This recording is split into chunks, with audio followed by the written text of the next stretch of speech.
All right, we're gonna get started. Welcome to Power Selling and Budgets. The purpose of this class is to be able to teach you how to be able to sell anything to anyone and the intellectual process behind selling something. Like, who do you have to be to sell something to someone and have it take kind of the weirdness out of it. This is just a different perspective on how to sell your services and also sell retail. Then we're gonna have a little bit of a conversation about budgeting in your business. I'm gonna touch lightly on this, but it's something to think about. If you don't budget in your personal life, you should probably start. And if you don't budget in your business, you should probably start and understand, or at least understand portions so you can see if you're actually running a profitable business and see in what areas do you need to tweak your business or maybe raise your prices or sell a little bit more retail so that you can actually profit the maximum amount out of your business. A lot of the portions I'm going to show you are just generalized for a lot of businesses in the beauty industry. Doesn't mean that it's like exactly what happens in each person's business. It really just determines on the services they offer, how much they work, you know what I mean? All that. So we'll kind of teach you about at least some ranges of where you should keep like product cost and facility costs and stuff like that, taxes, and everything. So where's my marker? Right here. Welcome. I always start my classes with the 3 containers. Isabel, do you know what the first container is? Be open. No. Oh, wait, the first container. Containers, yeah. Like student. Yep. Be the student. Yeah, good. See, I'm ahead. One step ahead. Sorry. You're good. Be the student. When I say be the student, I mean really just, not do that. When I say be the student, it really means like put your learning hat on. You're going to hear and see things that are just a different perspective. Doesn't mean that it's the right way or the wrong way. It just means it does work for a lot of people. And the better and the more versatile you can be in your business and the more knowledge you can have and different perspectives will actually give you an upper hand or an edge on the industry, because not many beauty professionals operate this way, if that makes sense. So these kinds of classes and these investments that you're making in yourself is actually a little bit of the secret sauce of why some people are more successful than others. The second container is to be the teacher. So currently right now, me and my little raspy voice, I am the teacher. So I'm the educator. I'm the one that's presenting things to you, but you also have an opportunity to be the teacher. Sometimes when you share, or you're like, this was my experience, or asking questions, stuff like that, you can be the teacher and also the student at the same time. I'm always a student, even in my own classroom. Like what you guys have to say or your insights might land with me or with someone else. So also don't be afraid to share. Last container, does somebody know what it is? I feel like it has something to do with that. Material. The last container is material. So this content that I'm going to teach you is the material. Does that make sense? Mm-hmm. But sometimes what you have to share and the things that relate to you, that is the material. You'll hear me talk a lot about me and my experience because I have done it all. I have made good decisions, bad decisions, emotional decisions, no decisions, and I've had results in all different magnitudes. I just would like to share with you things that have worked for us in our business and why we're so successful. Does anybody have any questions on the 3 containers? Pretty self-explanatory. Mm-hmm. Now, Isabel, what's rule number 1? We're going to go into the 5 rules. I have 5 rules in this classroom. Rule number 1, Isabel? To be open. Be open. What's the opposite of open? Closed. Closed. So don't hide. So the opposite of open is closed. So when I say be open to learning something different. Be open to a different perspective. Be open to new content. Like obviously you've spent some time to be here and dedicated some time out of your schedule to be here. So you might as well be as open as possible. Like Isabel knows, I teach the 3 containers and the 5 rules every single one of my class. Even though I teach them every single time, they mean something different almost every single time, or you might get something out of it. Rule number 2. Don't hide. Don't hide, yes. Rule number 2 is don't hide. A lot of the times in a classroom or when somebody's presenting, it's really just easy to sit there and just listen and take it all in. And then you may have like a question, but you have some like, I don't need to ask that, or, oh, what will somebody think of me? leave that at the door. Do not hide. Like, you're obviously, if you're open, you cannot be hiding. So be open and make a commitment to just not hide. If you have a question, if something doesn't make sense, just stop me, ask the question. If you have something to share it, because you never know what can help someone else, even including me. Rule number 3. I feel like it's be mindful. Be present. So very close. Be present. Be present means right here, right now. Like, be here. Don't be in your business. Don't be at school. Don't be at work. Like, you're right here, right now. Just be fully, these kind of go hand in hand. Be fully open. Don't hide. Be present in this moment. And then rule number 4, go all in. When I say all in, like, you own a business, you're operating a business, you want to open up a business. If you don't go all in right now while you're building that business, you will not get to your financial goals and where you actually want to go.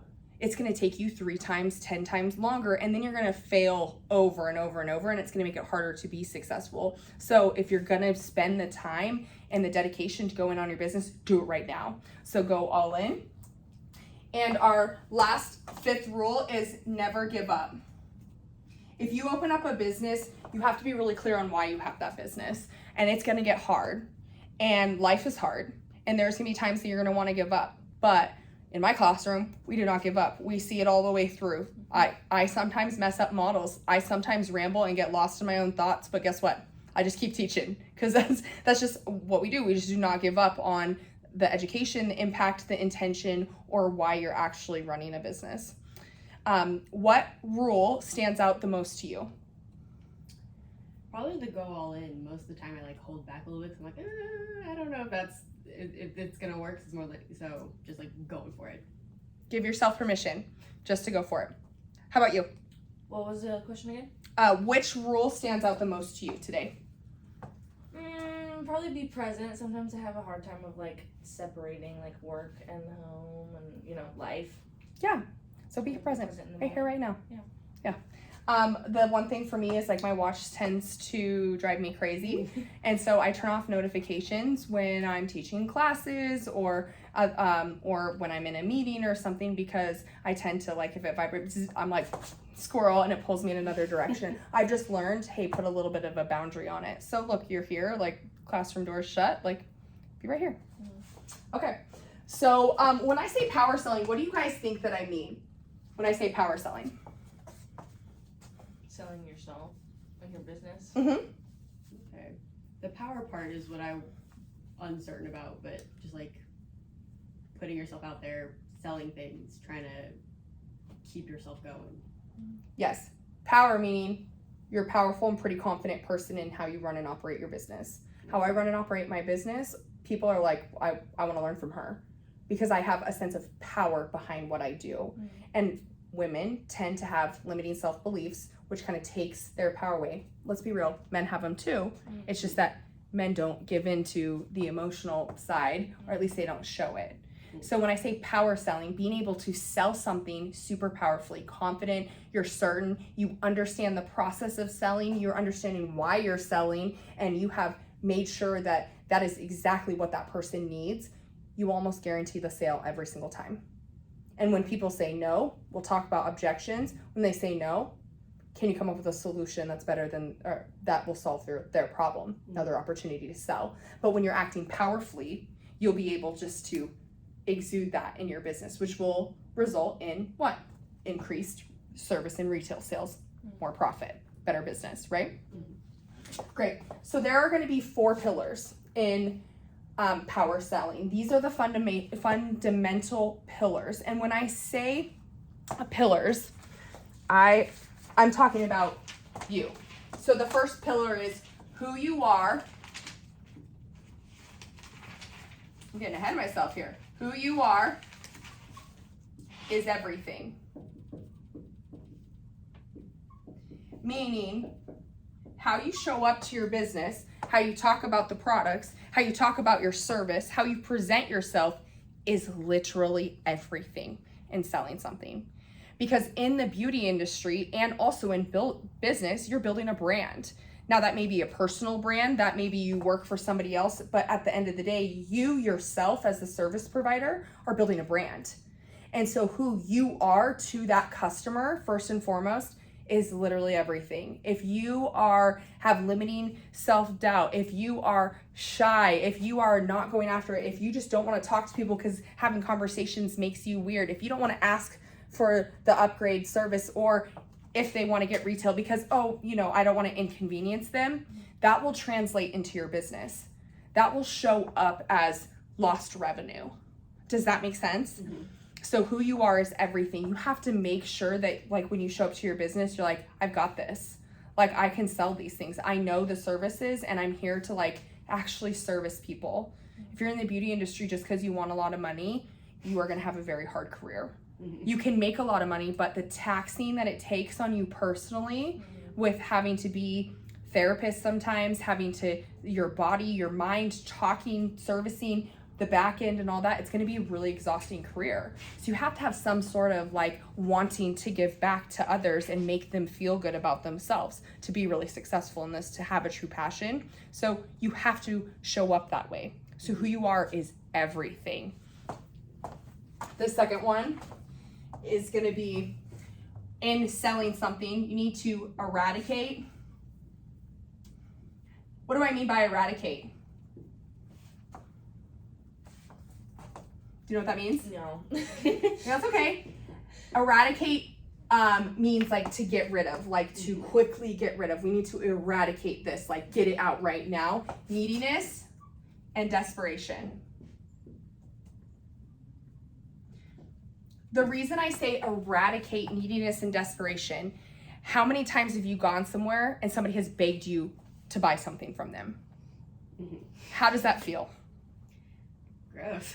It feels weird, right? Like, you're like, oh my gosh, why? You don't beg me for it. Here, I'll just donate the money to you. Because when you come off like, oh, I really need to make more money this month, so hey, will you buy these shampoos, is going to be totally different in selling something versus like, hey, I have the shampoo and the conditioner that is going to benefit your hair and going to create a long-lasting color. So by the next time, it's just maintenance versus a full service. Saves you time and money in the future. Mm-hmm. I could probably sell anything to anyone because I've eradicated the neediness. Do I need the money? Yeah, we're running businesses. We need the money. Mm-hmm. But if we come off as needy and desperate, has anybody ever come across a boy that has been needy and desperate towards you? What do? You're like, run, like, I'm out of here. Because it's weird. It makes selling weird. So if you have any part of like, oh, I'm so desperate to make money, we gotta change that, because that's gonna come off in the way that you sell things. And we have to just be very, very, very careful of that, because of course you can run promotions and you can be a good marketer.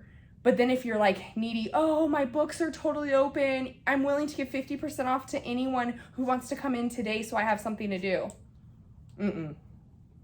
You are building a discount service business and you are coming off way too needy.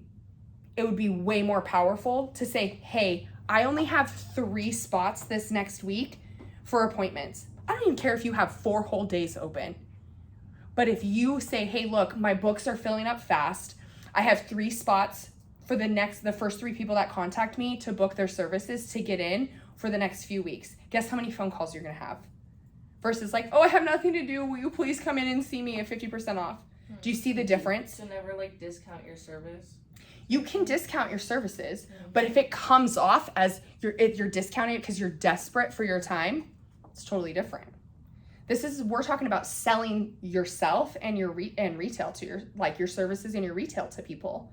If you come off as needy and desperate, ain't nobody gonna want to have a relationship with somebody that's like desperate for their money. Because customers want problems solved. Customers want to feel good.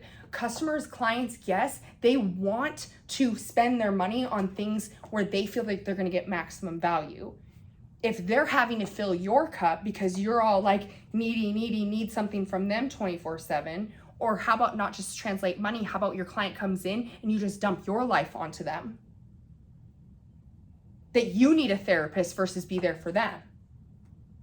That can also come off as needy and desperate.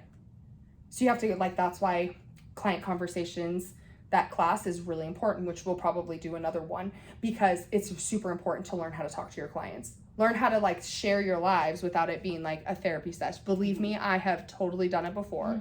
Where somebody's come in, I've known them really well, they get asking me about my life, and I go on and on and on, and they just listen, and they're such a good listener, and it feels so good to me, and they leave, and at the end I'm like, I don't even know what they've been doing. It happens. But guess what? Like, I have built a rapport with them. If that's how I operated in every single one of my clients, I would never have repeat business. People would be like, what is wrong with her? Because she's so needy and desperate for people to listen to her. So it doesn't just come off as money, it can come off in conversations too. You know, or like, hey girl, can you like come in on this day because like I really need some extra time off? Like, life is so crazy busy. Do you hear what's happening? Like, you're just dumping on your clients when they don't give a shit. Like, they want their services done. Stick to a schedule, act powerful, because it'll be easier to sell services, pre-book, and continue to sell retail to them if you stick more in structured. Kind of leave any emotional stuff at the door. Of course, it's going to come up. That's okay. But also, I'm here as an educator and a coach. Like, you're dealing with some emotional stuff and you don't want it to come out in your business. Let's talk about it, because I have to talk to other people so it doesn't come out in my business. It's just, we have to do that. We're in the people business. So does this land, like, eradicate the neediness and the desperation in asking for the sale, having the conversation, or the way that you operate your business? It's going to be super foundational in setting yourself up so you can really powerfully sell things. Let's see, 1, 2, the third one, focus 100% on the client. Meaning, like I was just talking about, yes, you can share your life and stuff, but at the end of the day, like, you got to be here to service the client. You have to be here for them. You should do less talking, and the talking that you do should be either information gathering or education. And of course, as like, look, do I information gather and educate every time you come in to get your hair done? No, we get to hang out because we've been doing this for 15 years together. The business, the client relationship is built. We're talking about building business and making sure you can powerfully sell who you are. And then when you have done that, then that's when things can get a little lax. But I never not follow a protocol in my salon. What would you like to do today? We talk about your service. I educate you on your hair. We're always doing something. I'm learning something about you, asking you. You don't hear about my dog. I mean, we talk, but it's not about, oh, my dog had this surgery and all these things, and then you sit here and she's sitting there the whole time in the chair. It was the equal balanced conversation. So she feels good, looks good, and leaves, and she's had a good service because I've mastered this over time, right? So focus 100% on the client. The more you focus on you and like the money behind everything is when you will actually start to lose money, because they will talk to you and they will say, clients and guests will say things to you like, oh, hey, like my lash retention has been really good, but I'm like doing a mud run coming up and I'm like hot yoga and all this stuff. That's an opportunity for what? To sell retail, a lash cleanser, wands, or maybe education on how to take care of your lashes if you're gonna put your face through the ringer. You know what I mean? But if you're so focused on everything else and not focused on them and not actually listening to what they're saying, you will miss opportunities to sell. So make sure you're focusing 100% on the client. And this goes into like what we're gonna talk about in Client Building Mastery in June, is like the client is there for a few things only. And I love you, but I promise you, if you were to change and go like the opposite way and start making all the bad decisions, they will not stay. No matter how much they love you as a person. If you didn't provide a good service and a good experience for them, they just would not come back. Sometimes you outprice them, you're out of their budget, that's okay. We can work with that. But if your quality of your service is affecting your business, I would check to see, am I focusing on my client or am I focusing on what I'm doing? And as you run a business, we'll help teach you how to separate it. That's why the fall in love with your business coming too. How do I separate working in my business and working on my business? Because those are two very separate things, and it's really hard for people to separate those. So number 3, focus 100% on the client. And number 4, give, this is really easy, them what they want. Now, in the beauty industry, I say this loosely, because just because somebody who has black hair wants platinum blonde hair does not mean that I'm going to actually give it to them. Mm-hmm. But what my client does want is a massive change. Can we provide the client with a massive change that is still within budget, still within time, still have a clear agreement, still educate them on what it's going to be like to maintain? Also, big change means higher ticket, also opportunity for retail and rebooking. When they say give me what they want, if they are sunburnt and they ask for a chemical peel, you are not going to give them a chemical peel. You are going to still give them a good quality service, but not something that's going to burn all 7 of their layers of their face off. You know, you are the professional. So if somebody tells you, hey, this is what I want. Oh, hey, I saw a YouTube video. Oh, hey, I use this Korean skincare. Oh, hey, I bought these lashes somewhere. Oh, hey, I'll bring my own color. Doesn't mean that you give them that. You are a professional. You still have boundaries. But give the client what they want. They want to be serviced. So if you are being who you are is everything in your business, you are being powerful in your business, you're being certain you know exactly what you're doing, and then you're like, hey, I don't really need this sale, like I'm here to service you. What you're doing is you're pulling that weirdness and that tension off of the sale and also off of yourself. And then when you're focusing 100% on the client and giving them what they want, right? The clients don't know what they want, but servicing them, providing solutions for them, or filling a need for them. Or maybe sometimes people just want to talk. They don't even care what service they're doing.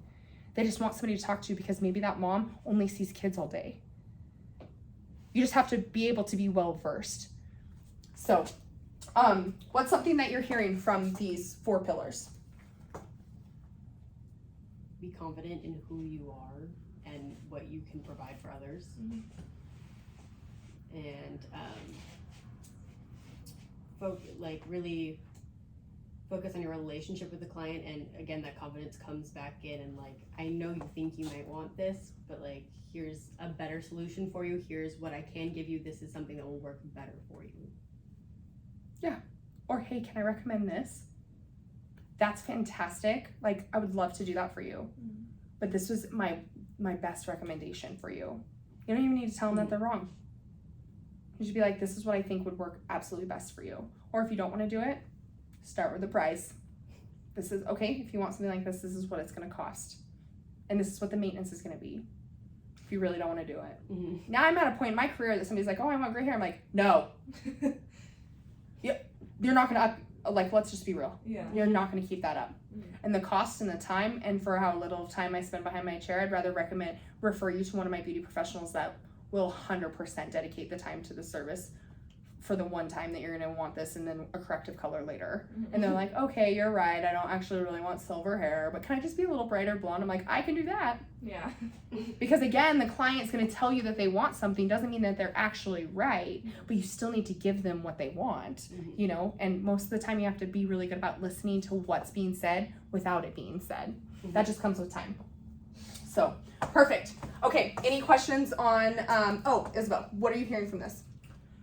From the pillars? Yep.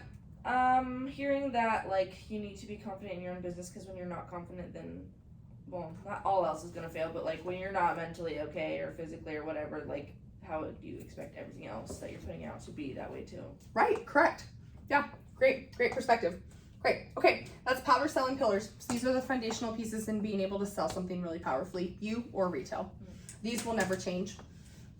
We're going to talk about a cycle of selling something, right? When somebody buys something, do you know statistically how many times they need to see an ad before they actually purchase it? I feel like I heard this the other day. 7 or more? Yeah. It's 6 to 10 times. They have to see something before they actually click on it to purchase. How many times do you have opportunities to be 6 to 10 times in front of the same person when you're organically growing your social media? It's rare. That's why consistently posting on social media is crucial. That's why educating on social media is crucial. That's why building the brand is crucial, right? But we're going to talk about the cycle of selling something to someone because, again, hey, I want platinum blonde hair, is that really the right thing for them, right? Okay, so the very first part of this is the cycle is the prospect. So is this person the actual right person for you? Is somebody who wants a 5-hour, $600 or $700 service, but only wants to buy it on a Groupon, the person for you? No. So anytime somebody reaches out to you, wants to book an appointment, wants a service, you have to ask yourself, is this person for me? Because I will tell you, you will redo more services, you will spend more time and lose more money by just taking anyone and everyone. Now, when you're new into building a business, you will want to do that. It's natural. Come see me, I'll take anyone. And then you give this girl a deal, and this girl tells a friend, and then she's like, oh yeah, my girl gave me a deal on these lashes. And then she's like, hey, I know that you gave like my girlfriend a deal, like, can you give me a deal too? And then it just keeps going and going and going. Or like for me, I really wanted high ticket services for a long time in my salon. So I was like, who do I need to target? Who are the people that pay for that? And I chose bikini baristas. It was a terrible choice. Good thought process, but the prospect was not my person because of their lifestyle, because of their choices, because they're flaky, because they just didn't take care of it or anything. So my thought process for selling was great, but was it from a powerful stance? No, it was just to go get the money. Well, guess what? I got the bottom of the barrel. And I just learned quickly that's not my person. So the first thing you have to ask them, like, is this person good for me and my business? You will not be everybody's cup of tea or shot of whiskey or a cup of coffee, whatever you want to say. Like, that's okay. Hey, we're not the place for all beauty professionals. I'm okay with that. Because not all beauty professionals are right for us. We're very selective of the people that we have in here. And the people that work the hardest and do the most work and are the best are the ones that stay. And if somebody's like breaching their contract or out of compliance or always late with their rent, do you think I keep them? No, that's not my person. That's not the type of beauty professional that I want to work with. So we're just really clear in our business. Is this person right for you? This is also called an avatar. Like your client, your target market client is also called an avatar. You'll hear us say in like other classes, like, who's your avatar? Just think about the type of person that you want. For me, I wanted a lot of business professionals because I wanted lawyers, doctors, people in education, families, children that would grow up because for me, I was building the long haul game.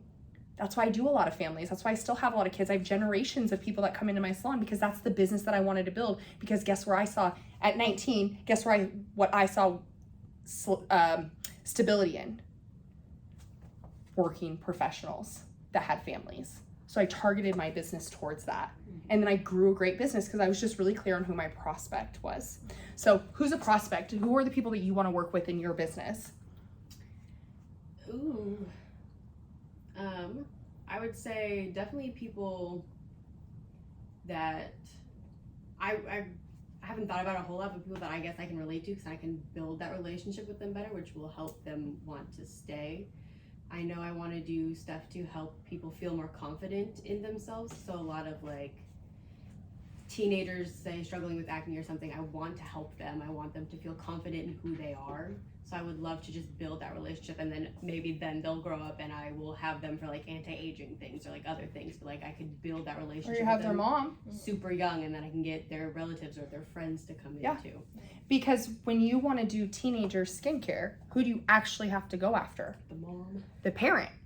Because the parent is the one that's paying for the services. And if the teen struggles with acne and they're down on themselves, what does the parent want? She just wants a solution. And if you're on the platforms in front of the teenagers and the teenagers say, hey, look, she's awesome. Look at the things I'm learning. Or you come across a parent because they're like, how do I help my teen with acne? And then Audrey's got a whole Instagram all about how to solve acne. And this was her experience in her life. Guess what's going to happen? They're just going to go post after post. That's 1, 2, 3. Every single time they read a post, 4, 5, 6, to the point where they're like, I'm going to book with her. because you're visually getting them, you're like emotionally getting them, you're solving problems. Does that make sense? So the way that you market is going to be intentional towards, I would say, acne and skincare and anti-aging. I'd go for anti-aging and acne because mom and child, right? Or father and child. Even adults still deal with acne and everything like that. So great. Your avatar, your prospect, who's your perfect person? Someone who is going to like respect me in business, someone that is going to pay the high ticketed item, also someone who's going to follow aftercare and not just gonna like, you know, get it done and then like, okay, whatever. What do those people do for work? Or how much money do they make? I mean, I feel like my clientele kind of ranges. Like some of them are like even stay-at-home moms, but they do have a business. And some of them are like either baristas or they work in a doctor's office or like a teacher or they work at like restaurants and stuff. So it kind of just depends. Working professionals. Yeah. You know? Yeah. Whereas in massage is going to probably target a lot of still working professionals, medical. Because people want their bodies to feel good because their bodies are in tension and stuff like that. I work with the whole team of like dental assistants because I used to be a dental assistant, so like a lot of my old coworkers are just working professionals. Our tattoo artist is going to have a different clientele versus lash or skincare or hair. Yeah. Right? Right. Because they're there for the artwork. They're there for the artistry. They're there for a little bit of pain, right? Like the clientele is going to be different all the way through, right? So is this the first part of this selling cycle is this person for you? And if they're not for you, just say, hey, look, I would love to service you, but I feel like this beauty professional would be better. Refer them to another. The best thing that you can do is refer them to another beauty professional. And don't refer them to a beauty professional if, like for my clients, if they no-show me, do you think I'm gonna refer them here to another hairstylist? No, because if you no-show my team, I'm gonna like out of my whole life. Like I'm deleting you off my Facebook. That's how you know it's real. Right? Because how dare you, if you're going to disrespect me, somebody that's been doing your hair for 10 to 15 years, 100% you're going to do that to them. And I don't want to refer that person.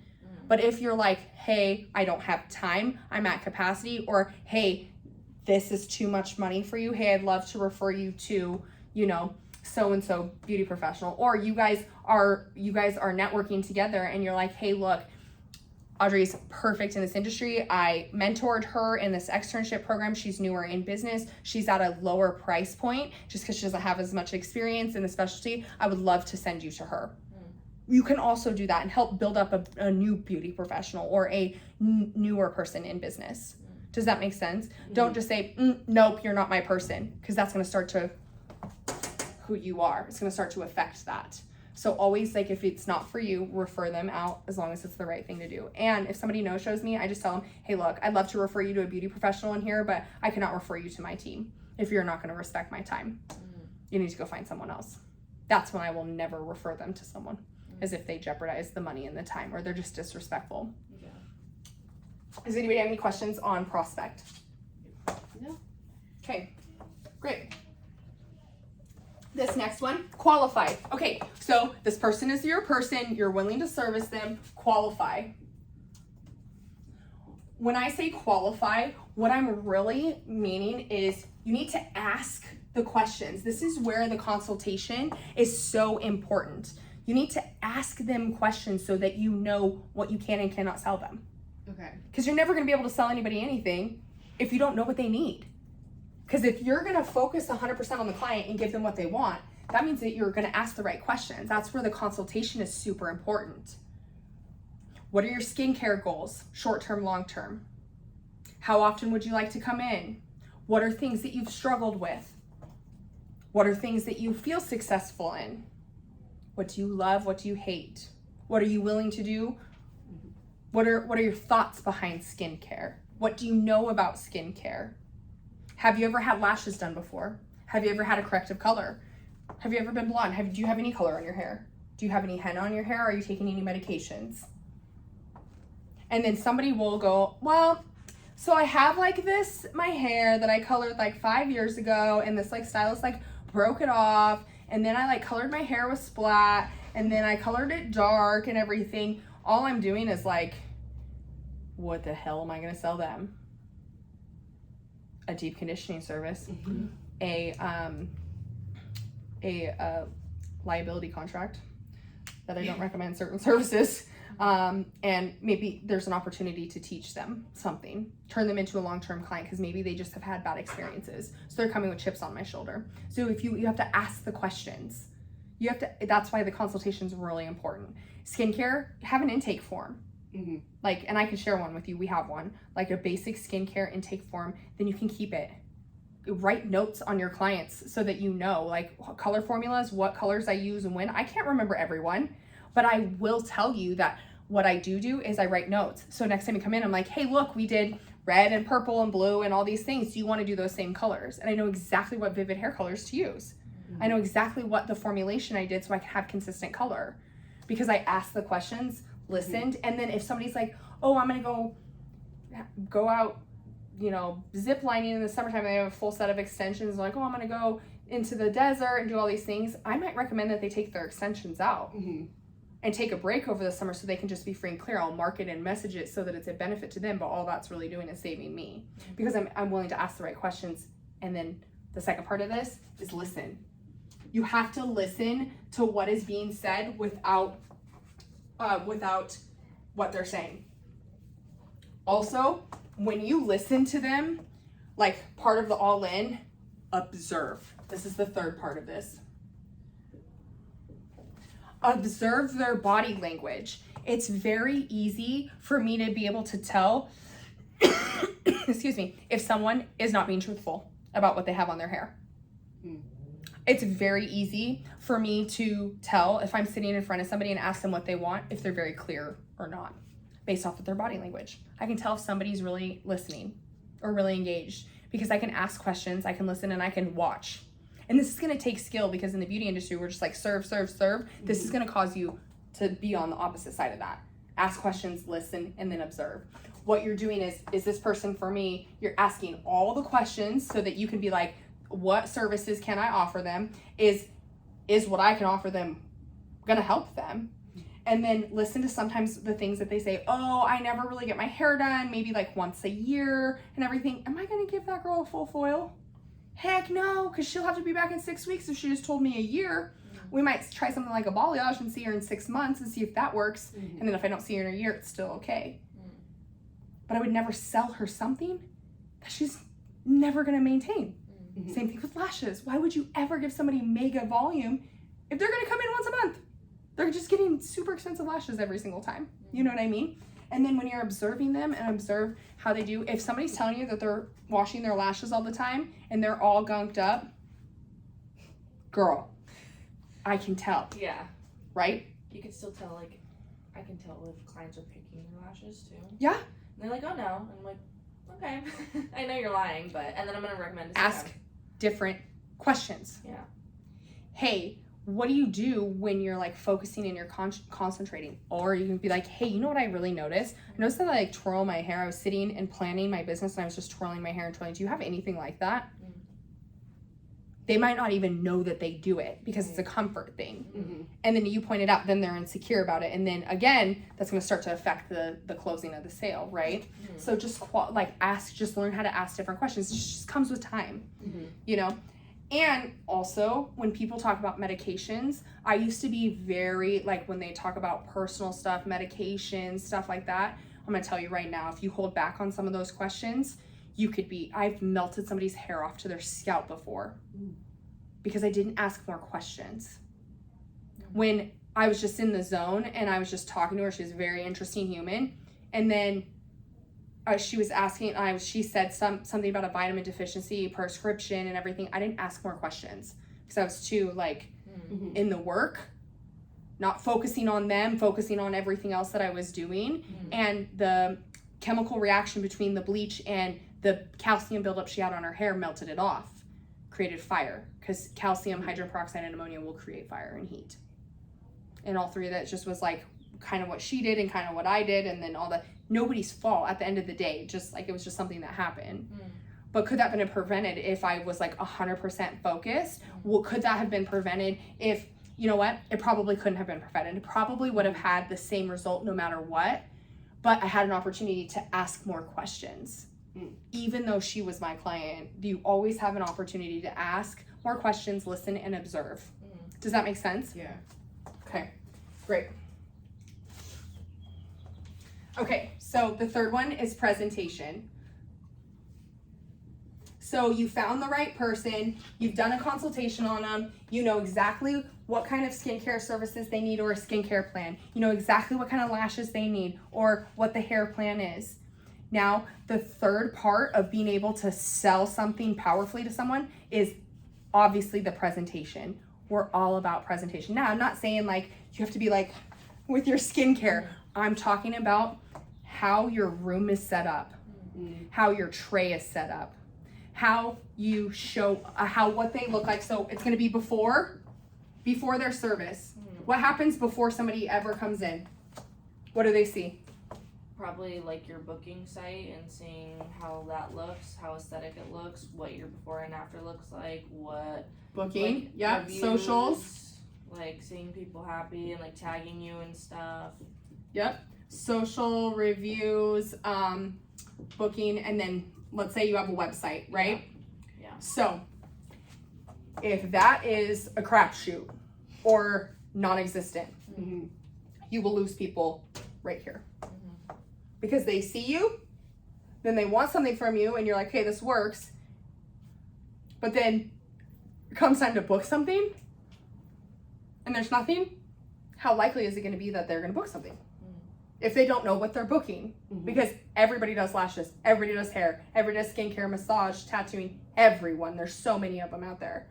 I wouldn't say we have an oversaturated market. We have a large market. There are many people that can offer many great services, and there are billions of people out there that are willing to buy them. So how are you going to stand out? So your presentation before, how you have your booking set up, the processes, the systems, just the automation, you have to make it easy for somebody to buy something. You have to. And if they're like, oh great, this is visually great. Oh, there's a booking link. Oh, I can just pick my service and then pick my day and time and book, and I don't ever actually have to talk to anyone. And then I get a reminder a couple of days before, and then I just get to go in and be serviced by this beauty professional, have this great experience, and then leave. They're most likely going to buy more things and come back and buy from you again if you make the transaction seamless. And that's in a different class, like how to make the transaction seamless, but this goes into it. Okay, during. So they arrive in your salon. So this is going to be consultation, your consult, your service, education, and retail.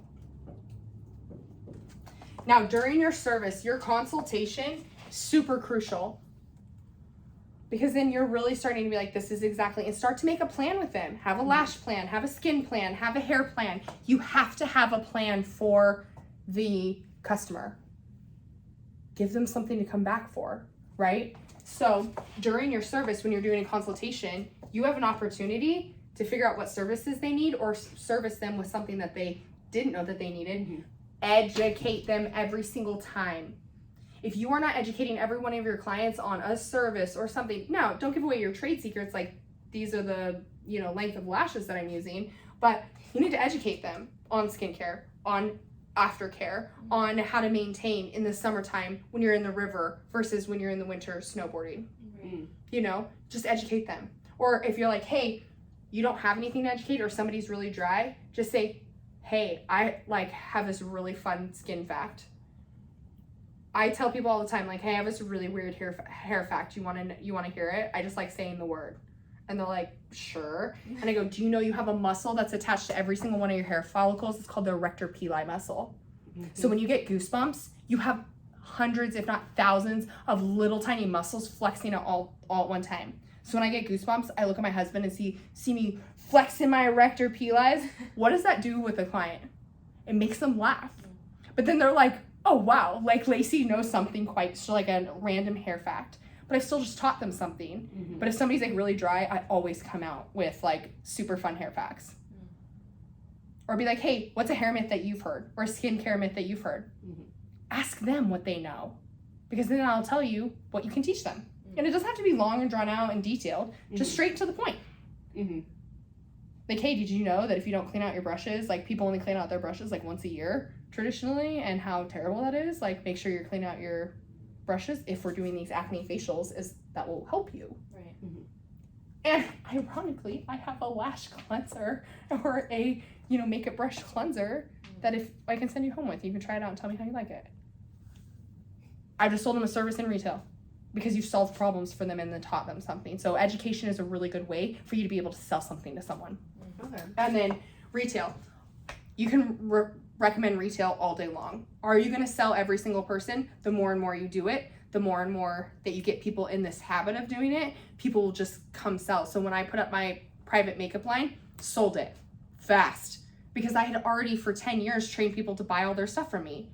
And I have butterfly clips, rainbow bobby pins, I have scrunchies, I have makeup, I have all sorts of beard oil, shampoo, conditioner, like I have lashes, lash glue, like tweezers, wands, beauty blenders, like I have everything, and I do hair.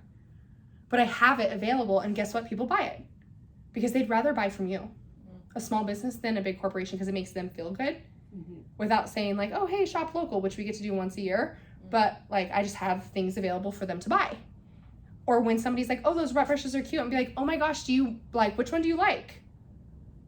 Let me get that for you. Like, let me show you. They had like a whole set. These are really cute. This is the only one I have left. Eradicating neediness and desperation. All I did was just hand it to them and just say, it's my last one. Oh, I have to take this then. Great, that'll be $18. Like, that's how easy it is for me to sell retail, just because I've just practiced and practiced. So get to a point where it's like easy for you. I do it through education and retail all the time. And the service will give you everything that you need to know about the person. Or if they start talking crazy about someone else or somebody else's services, or like an experience that they had somewhere else, just be like, great.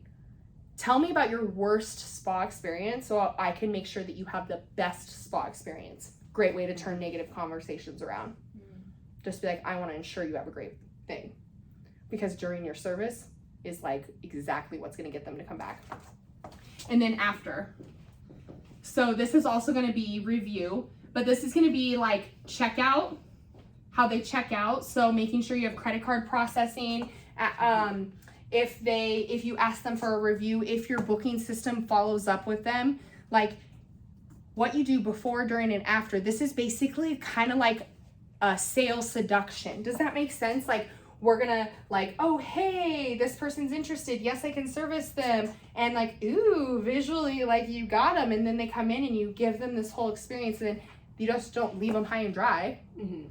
It's after, which also means like, and that's pre-booking.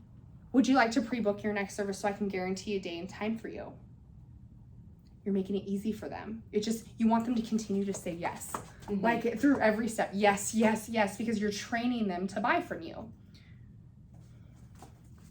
Do you have any questions about presentation before, during, or after? You can also, after is also referral too. Asking for a referral, that's also gonna help you sell more. If you ask people, hey, if you enjoyed your service, I'd love that you either write a review or just refer me to someone. If you have a referral program, plug in referral program, said that conversation right there. Because all you're doing is just still selling them. But does it feel weird when I'm saying these things to you? No. It's just, I just say it. It's just the way I am being in my business. I just make sure it's consistent so it doesn't come off weird. I just do it all the time, right? So do you have any questions about presentation? No. Okay, this is the fun part. We're gonna talk about the hard things now. Objections. Okay, so you have, let's say, you have perfect lash serum, perfect skincare regimen, perfect hair care system. What is an objection that you get to this whole thing, you have done this, you have mastered this and done this beautifully, and it comes time to check out and you're like, would you like to take home that retail today? And they say no. What are some of the objections that people are gonna tell you? You have to think about this because not enough money, okay? What else? Oh, I just don't need it right now. Don't need it, yep. Anything else? maybe next time. Yep, next time. Who are we battling against right now at an all-time high for retail sales of anything? Amazon. Our biggest competitor in the beauty industry and in every industry right now is Amazon. Oh, I'll just go on Amazon and go get it.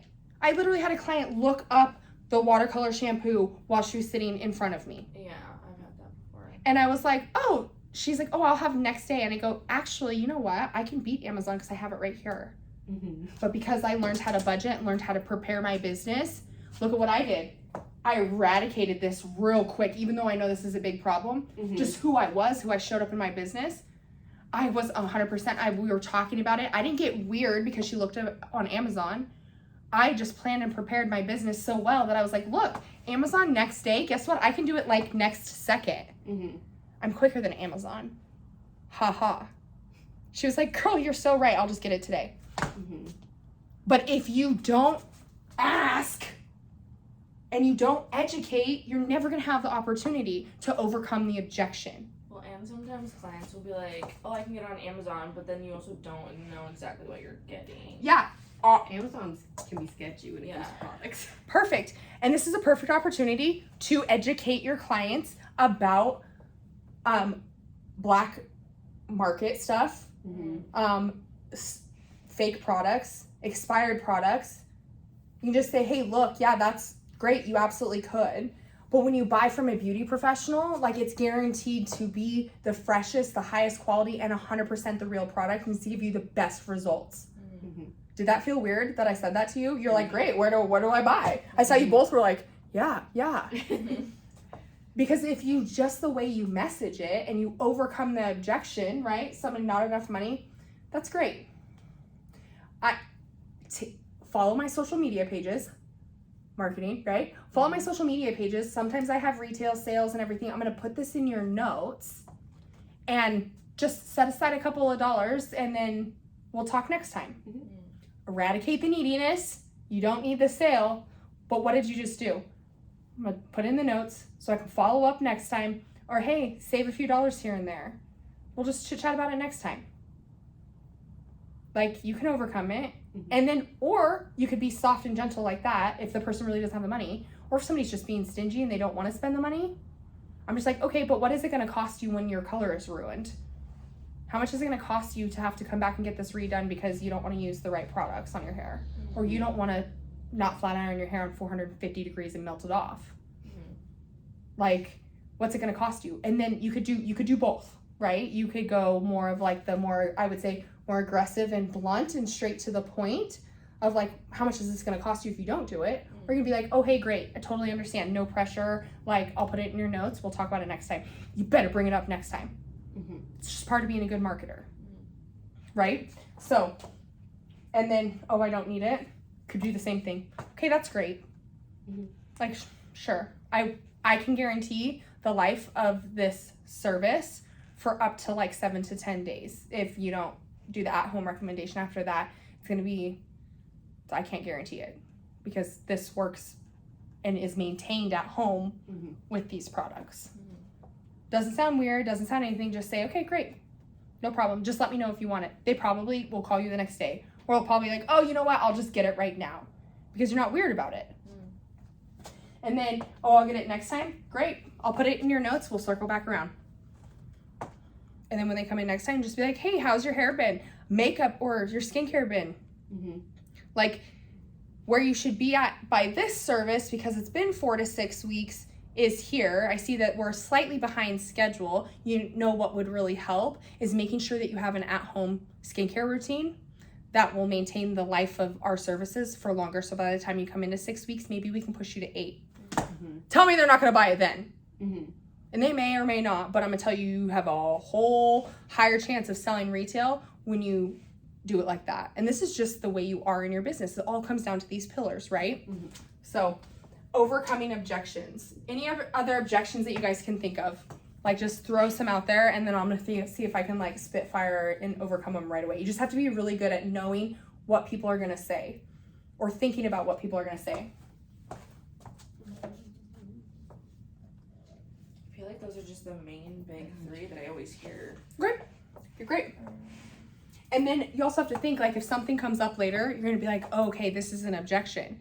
Just think of, like, a response or a script, you could say, of, like, somebody wants to talk about not maintaining their hair at home. Do you think I have, like, 50 different things to say? No, I say the same thing. I say the same thing about a guarantee of a color because it's a guarantee of the service, which is a policy of mine. I just use it for when people want to throw objections at me. I guess you could do like an aftercare, like basically what you're explaining. Like, Yeah. If you're not doing it, then this is what's gonna happen.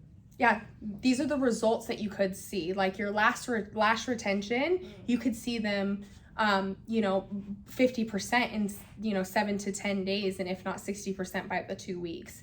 But when you do the aftercare like I recommend, you could probably retain 60% for 10 days.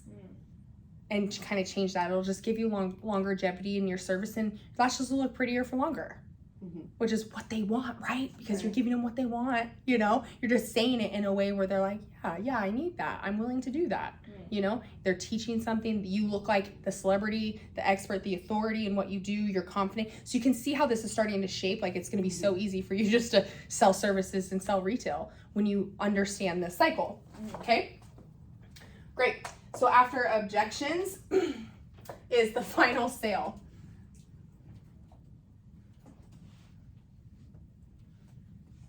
So this is also like your checkout stage, right? So in the final sale, what I mean is when you go to finally sell somebody something, the transaction should be smooth. It should not be like, oh, hey, like, can I Cash App you or Zelle or Venmo or anything, like credit card processing and maybe like one digital payment. Keep the transaction seamless and smooth, because if you don't, the final sale is going to be hard. You're going to lose people. You're going to do so good and put all of this work into here and get to this final sale, and they will not buy. They will not book the appointment. They will not do any of that. Sometimes I even create marketing posts about objections. Oh, so you don't think you have enough time to take care of your extensions? Well, I own 4 businesses, and I tend to take care of my extensions. It's really easy. I blow dry them with a brush, just like if I were to blow dry my hair without. Overcome the objections, educate. So people are like, oh yeah, I could see her. She makes extensions look easy. It's just about educating them and having them do it. But you have to think about, you've gone all this, make sure that the final sale piece of this is easy. If you have an online e-commerce store and somebody buys something online, it should not be 2 weeks before they get it, unless you are at that capacity. Somebody buys something or needs something, boom, like that. Somebody needs shampoo, guess what? They text me and I'm like, I'm in this lunch Wednesday, Thursday, Friday. If you need, I can come drop it off on my way through. How easy do I make that sale? They don't even have to go anywhere. I'll come drop it off. Like, it's worth it to me. Most of my people live in this area anyways. It's not a big deal. I'm always running around. Write it off as a business expense anyways. I make the sale easy. The final sale is so easy. So when people come into my cycle, they're like, oh yeah, I'm getting my hair done by Lacey. I know, I can tell her exactly what I want. Half the people don't even tell me what they want anymore. They're like, Lacey, you know what I want. Because I've been doing this for so long. Get to that point in your business. And then they know, before they come in, they're always going to get a reminder. Booking online is super easy. They know what the price is going to be. They know exactly what service they're going to get. Then they come in and I execute the service. I have great conversation with them. I teach them something. They go home with the things that they need. They feel good about themselves. I don't really accept a lot of objections. I let people go because there are just some people you're going to know they will never buy a thing from you. Doesn't mean you stop asking. It's just, it's going to be different. You're going to have to be more creative with it, or figure out how you can convince them that they do need it, if they need it. And then the final sale piece, like, I have Square, makes it easy. I did bridal hair over the weekend, and the husband was all over the place, and she at her wedding was like, oh my gosh, Matthew didn't give you the final payment. I was like, girl, don't worry, I'll just invoice him. And she was like, what? And I go, yeah, what's his email address? I'll just send him an invoice. Guess what? Sent him an invoice, and he paid it online. So I didn't have to go chase them down days after their wedding. Like, hey, things happen. It's a wedding day. I know they're good for it. Plus I have her credit card on file. It's not that big of a deal. But you see how fast she was like, oh, I need to get Lacey her money. Oh my gosh, Lacey, I'm so sorry. And I was like, great, I have a seamless way for you to pay me. I just make it easy for people to pay me. So the sale gets easier. right? So what are you hearing from this power selling cycle conversation that we're having right now? Made it a lot easier when you break it down. I like seeing I feel it. like nobody really talks about like breaking it down and like which way to go about it Mhm. in sale. And also just generally, again, being confident in yourself and getting, like, when it comes to like talking with a client, as much information you can get from them as possible is better. And that's just going to help you with all the other parts of the cycle. Let's talk about how to have a conversation, right? Because we can know how to sell something to someone, but until we're actually like, hey, we're in this conversation, now what? You know what I mean? Because you can provide services all day, but I promise you, selling yourself and the experience is totally different than selling retail, but you can do both at the same time. And you can make it easy. And then if it's just the way that you operate, it makes it nice because then you can just operate that way and then it's easy to run your business. So, okay, so the first part of conversation, when I'm gonna say this is called, whoa, hold on. This is conservations. Oh, it does. Was I talking conversation? It does. Thank you. I don't know what I was writing earlier. It's okay. Oh, I was on the phone. Oh. I was probably doing two things at once. Okay, as I say, like, be present. Okay, the first one is to set the frame. So, when I say set the frame, what does that mean? Set the frame? Yeah, Like set the frame in a set the- conversation. This sounds so stupid, but like set the vibe of how the Yeah. conversation's going, like the setting, I guess. Yes. And where would you set the frame once a client comes in? In your room? Like, what do you mean? Like, At what point in time would you set the frame for you and your client to have a conversation? Like at the beginning? Very beginning. Very, very beginning. I'm gonna read a script that I have typed up, right? So this is best during consult. Okay.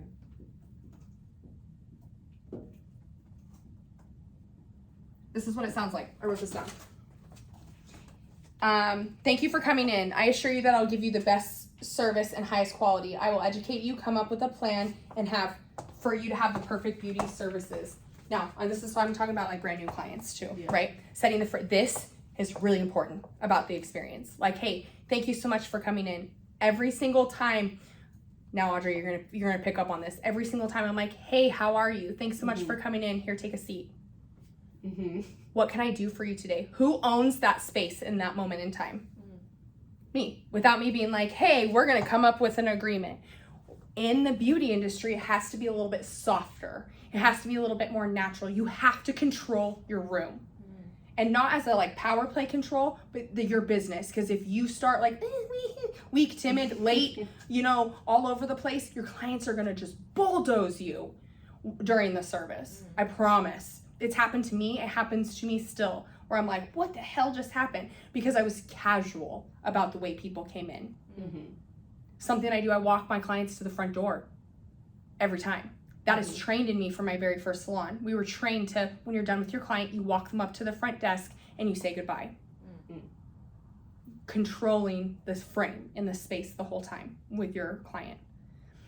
When you say, hey, thank you so much for coming in, it's great to see you, you instantly have grabbed their attention.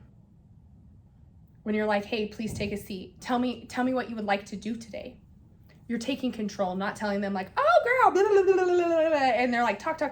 And 5 minutes later, you're like, can you lay down on this bed? We have to do your lashes. I don't even know what I'm doing right now. Don't have those services. It's gonna be so hard to sell somebody if you don't take control of your space. You want to say something? No, sorry. No, you're fine. Does that make sense when I say set the frame? This is also in any conversation that you have with another beauty professional, with a client, with your boyfriend, with your parents, with whatever. Like, hey, I'd like to sit down and have a conversation with you. This is why I do the client conversations and contracts. Because, like, hey, I'd like to sit down and have a conversation with you. It's something that's really important to me. With a parent or a spouse or somebody that you're having conflict with. Like, what you're doing right there is controlling the frame and setting the frame. Like, hey, I'd love to have a conversation with you. It's really important to me where we can be distraction free and just fully present with each other. You're controlling that space. And it's not control out of like manipulation. It's morally and ethically so that you can operate powerfully and you can like, it's enhancing the experience while also teaching you to control the sale from start to finish. It starts right when they first come in. Okay. Number 2, the plan. So the reason that we do consultations in the very beginning is because we need to come up with a plan. What are we doing? Now, as you have clients that come in and see you repeatedly, this gets easier and easier. But if you skip over the plan, it's gonna be so much harder to sell on people. So when I say the plan, like, what are you guys gonna be doing? So when I ask, hey, what would you like to do today? Oh, I just want to do my roots, and I think like a little trim, not a full haircut, just a trim. Same thing. And I'm like, okay, great. So what I'm hearing is that you'd like to do a retouch on your base color, because I speak professional terms, right? Retouch on your base color, and you'd like to just take off a little off of your ends, because I refuse to say trim, haircut, whatever. They're the same. But you see how I'm like, okay, this is what we're doing, and they're like, yeah. So they're not like, wait, I thought I was doing highlights. You have what we call review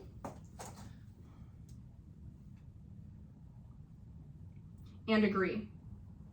So you're gonna plan, you're gonna review that plan, like, hey, this is what we've discussed. Like, I recommend, like, for your skincare goals that we do a series of 3 facials over the next 90 days.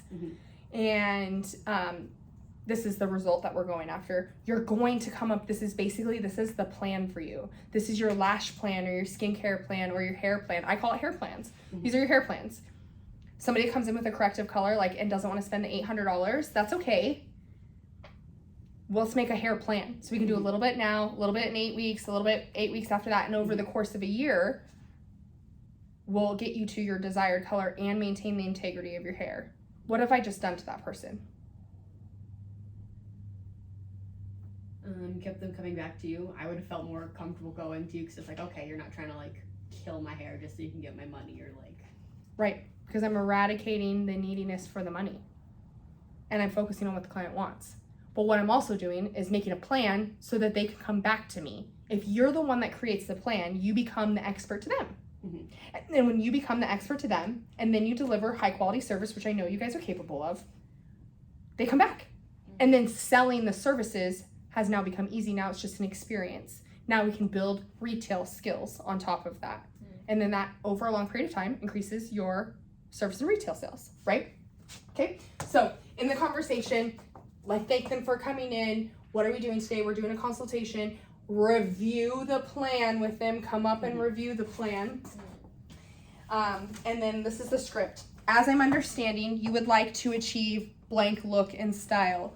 Correct? Like, get them to say yes. Again, in selling things, you want them to say yes all the time. So just say, am I correct? Am I hearing you? Because somebody's like, I don't want red in my hair. And I'm like, so we're going to take out the warmth in your hair. Is that correct? Now they can say, oh, I don't want any gold. But I'm going to tell you right now, what they see is gold. So if I put gold in their formula, am I going to explain my formula to them? No, because they don't care. They just want the warmth out. Because I listen and I ask the right questions. I'm saying what I'm understanding is that you would like to have this hairstyle, but have it be less warm. So I will adjust my color formula. Yes. Great. We're in agreement, right? Another part, if it's a cost thing, like, it's going to cost them a lot more than what they originally booked. The cost of the service will be blah, blah, blah, needs to be maintained every so many weeks with at-home maintenance products. Does that sound like it's something you can do? Yes or no? That'll tell you, are they going to maintain this service? Are they going to buy more retail? It's an opportunity. So by asking that question. So when you review and plan, all you're doing, it's like data gathering, seeing which way you can go in this like little path, and you have so many different things that you can do. The third part of this conversation is why. Why is it important to you and them that you service them?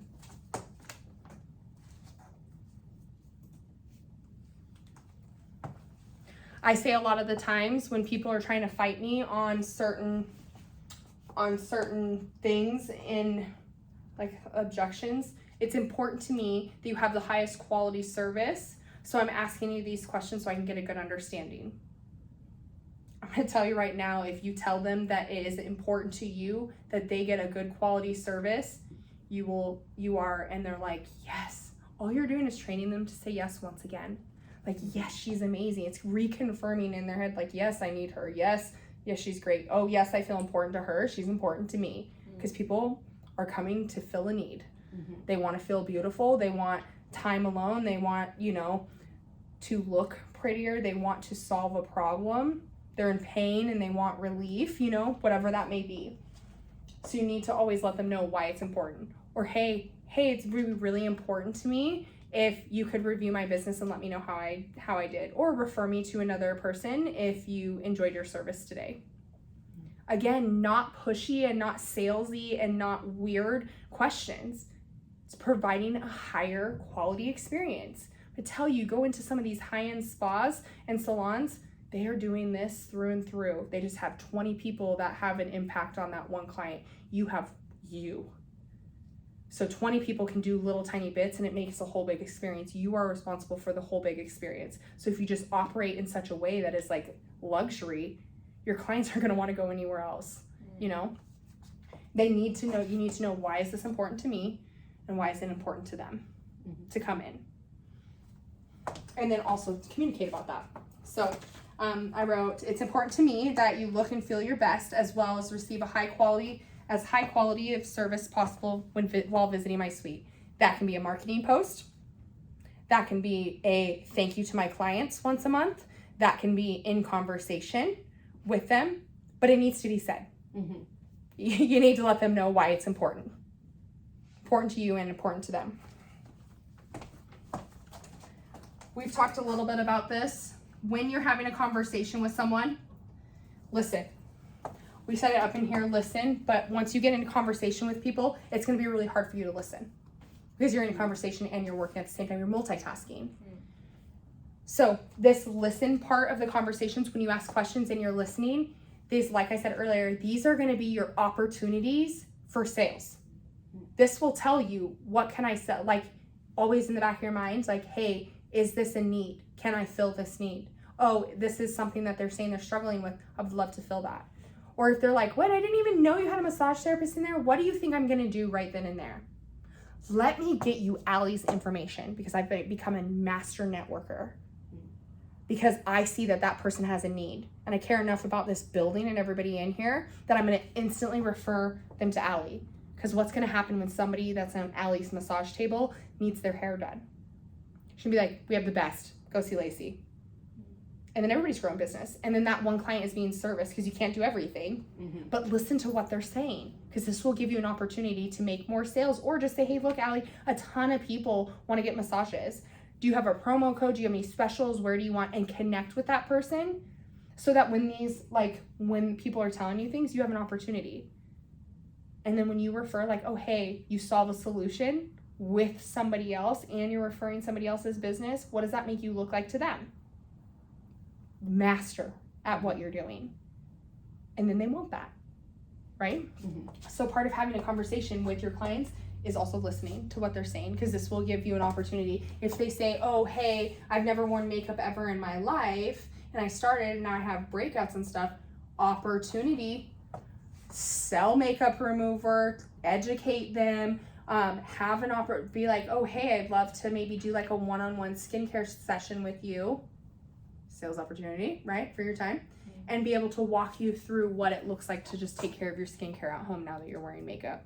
Or bring your brushes in and I'll show you how to clean them. Sales opportunity. But if you're not really listening, you'll never know. So these are for sales.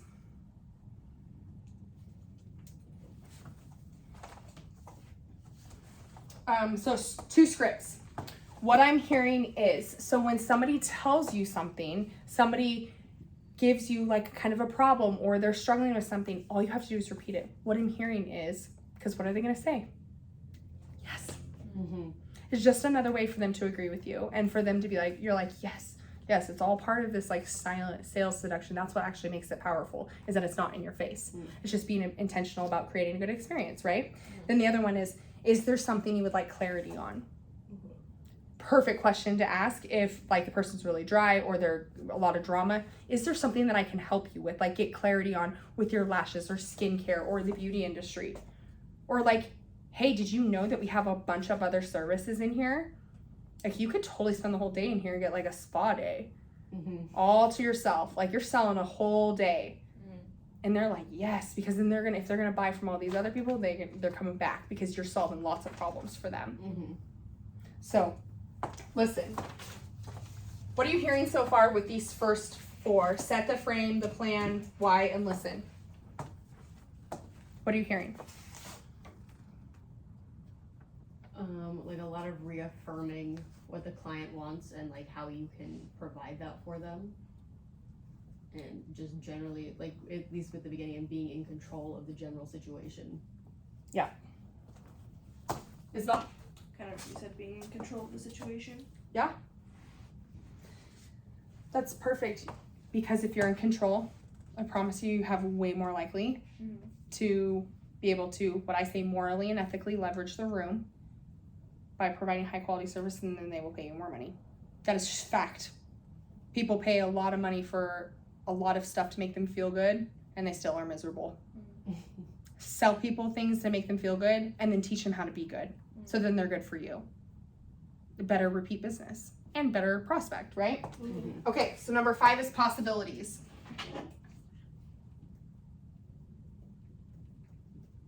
When I say possibilities, I mean, like you have to paint a possibility to someone. If you want to sell them services or retail, you have to paint the possibility or the prize, what we call them. Like, why should they buy something from you?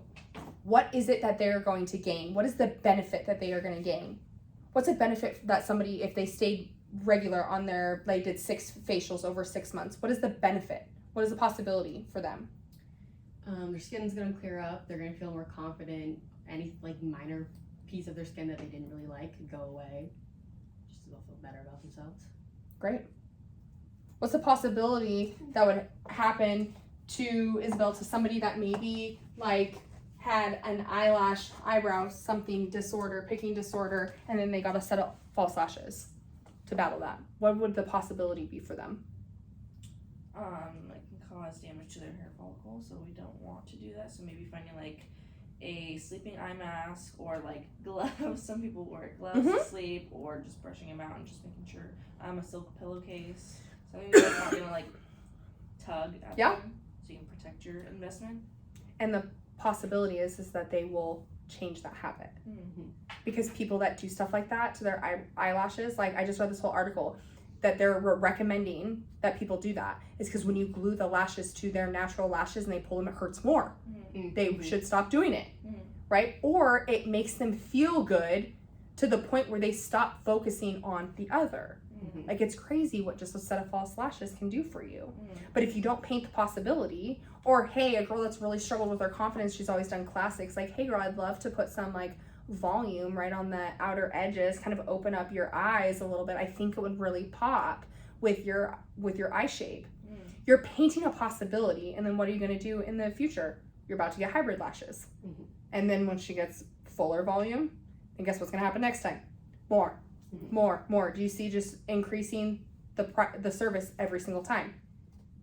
But if you didn't actually paint a possibility for her or him, they're never going to know. So when you have conversations with people and you're trying to sell them things, they need to know what the benefit's going to be.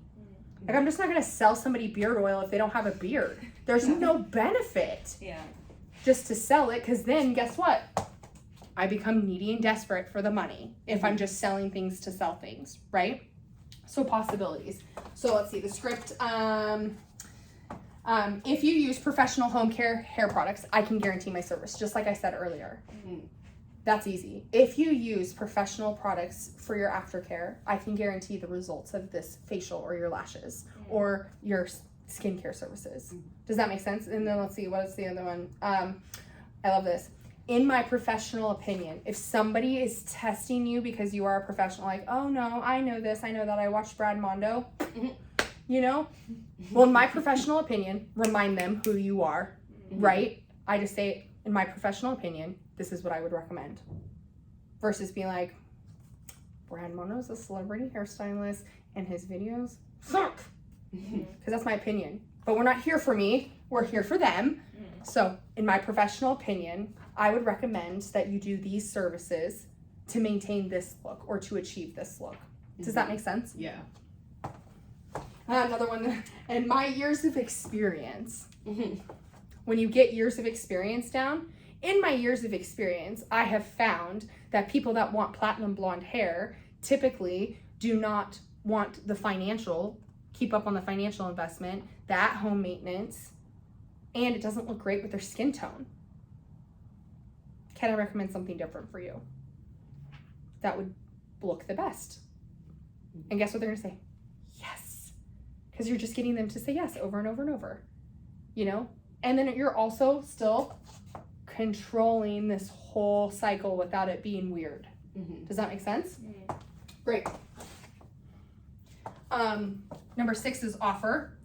So in your conversation at the very end, like I said, hey, I recommend these products. Would you like to take any of these home with you today? That's it. That's the offer. We overthink the ask for the sale, which is the offer. We get in our heads about it all the time. It's common for people to get in their heads about it all the time. All you have to say is, this is what I recommend. Is this something that you would like to take home today?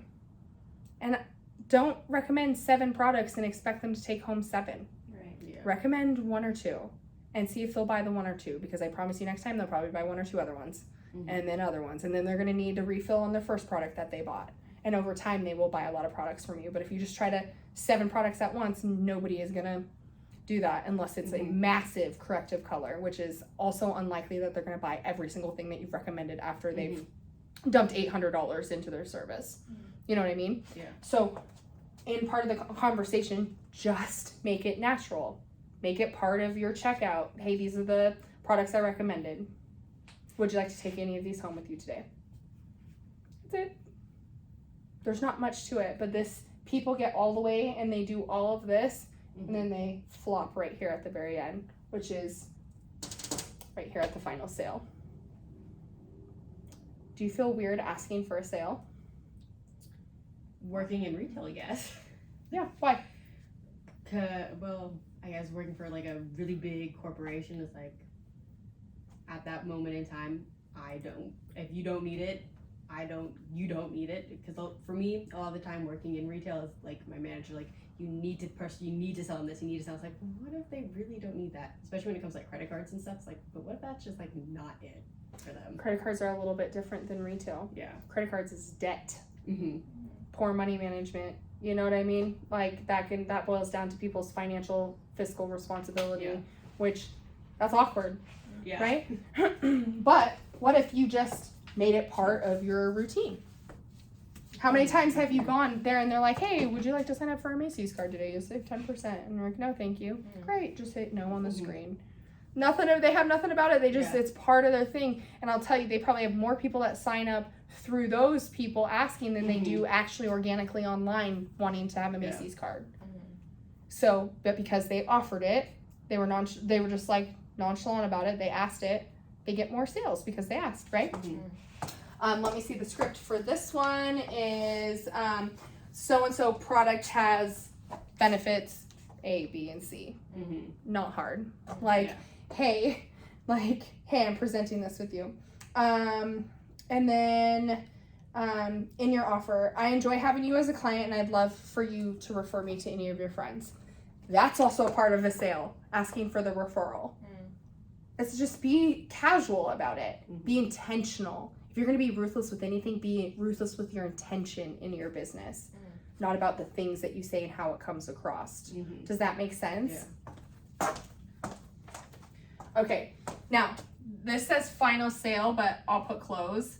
So nothing is done until the transaction is actually complete. Like you can have an amazing service, an amazing conversation, but have you ever had somebody not pay for their service? Or put it on a card and then dispute the credit card charge?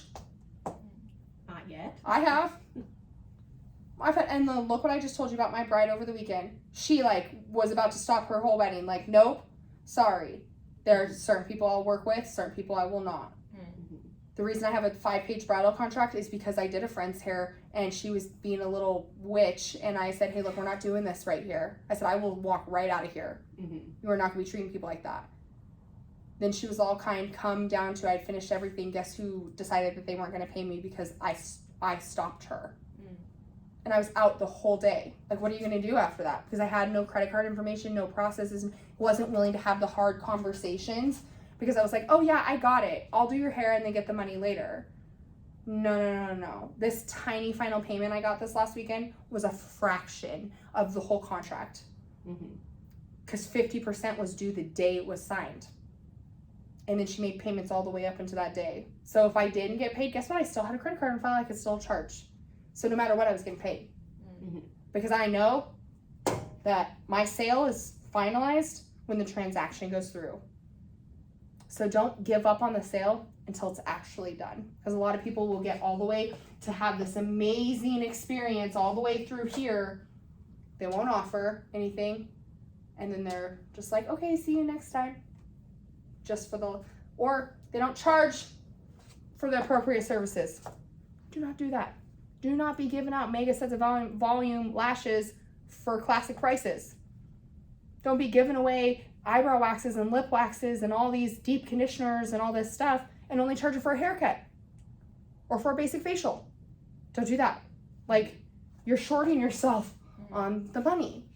So what are you hearing from the second part of the conversation between possibilities, offer, and close? And then we're going to move on to budgets. Be strong and stern about what, like, your, what's the word I'm looking for? Like, trying to sell, I guess? Like, I don't know, like how you're coming across. Mm-hmm. I'm not sure how to word it, but that's, yeah, kind of just be strong and stern about what you're doing. Confident. Yeah. Comes down to confidence, right? Just generally speaking with your client, it's like, this is what I can give to you, this is what will happen for you. And then like with the offers, like again, just speaking to them, it's like, hey, would you like these? We've talked about it throughout your entire process. How about just like continuing the conversation, just keep talking with them. And if you don't make this part of your final sale, the close every single time, you're gonna make me go crazy. Would you like to pre-book your next appointment? Like, you just get that engraved in your head that that's the last thing that you say before you let them out of your room. Would you like to pre-book your next appointment? That is going to guarantee your success in getting them to come back. Now, people habitually cancel or don't show up. You should have other policies around that where you don't have those people. But I book people out 3 and 4 months out in advance because they want the same day, same time. With Rosie does my lashes. Like, I book out every 2 weeks for the whole summer so that I can make sure I have the same day, same time. Like, you have to train your people to do that. Right. And you do that by offering it to them. Like, hey, do you want to book, like we talked about a 3 series of facials. Would you like to book all of those now? We can reschedule them if you need to, but at least you're on the books. You're making it easy for them to be like, yeah, this is easy. And then, I just get to come back in 4 weeks and I'll have to remember. Because people aren't going to remember in 4 to 6 weeks. They're going to wait 4 to 6 months and be like, oh yeah, I bought those 3 series of facials from you back then when your prices were half as much. We still do the same services. You know what I mean? So just make sure you're confident. So there is power in selling. That's also why we call it power. Power in selling when you understand the cycle that people go through and how to have a conversation around the sale. Do you feel confident in what we have talked about? Like, you really understand the pillars, the cycle, and the conversations? Yeah. Now I'm more so than when I did. Great. So we're gonna move on. Okay, we're gonna talk about budget. Do you guys budget? Yes. In my personal life, yes. Okay. Yeah. Give me some of your budgeting. What are the things that you budget? Right now, because I am so young and still live at home, a large portion of my paycheck goes into my savings account. So that way in the future, I can get my own house. Okay. Do you save like a specific dollar amount? Do you try to do a percentage? I do a percentage. Okay. So savings percentage out of every like paycheck? Yeah. Okay. Great. Do you budget anything else? For building my credit, I only occasionally use my credit card, and I make sure I pay it off as quickly as possible to make sure I don't go in debt. Okay. And so that's typically like gas or small things, and I just know that comes about every 2 weeks when I have to get gas, and that's about when I'm going to pay it off to make sure it doesn't build. She's intentional about how she uses the credit, but it becomes part of her budget. You can see she's like, I get gas every single 2 weeks, I pay it off, I have this plan, like intentional about budgeting. You're gonna do just fine in business. Do you budget anything else? When it comes to like personal things that I want, sometimes I'll be like, okay, I need to wait a second. I gotta save up a little bit before I can get it. So typically, also around when I get gas, sometimes what I'll do is if there's so many things that I want, I was like, okay, wait till the next time you get gas, then you can treat yourself. Wait those 2 weeks, and then if you still want it, then you can treat yourself. Great. So the extras. Great. What do you budget? Rent. Okay. Here. Yeah. And then like business expenses, so, like products. Saving with like savings and credit card, kind of the same as hers. Also Okay. having that as well. Let's see what else.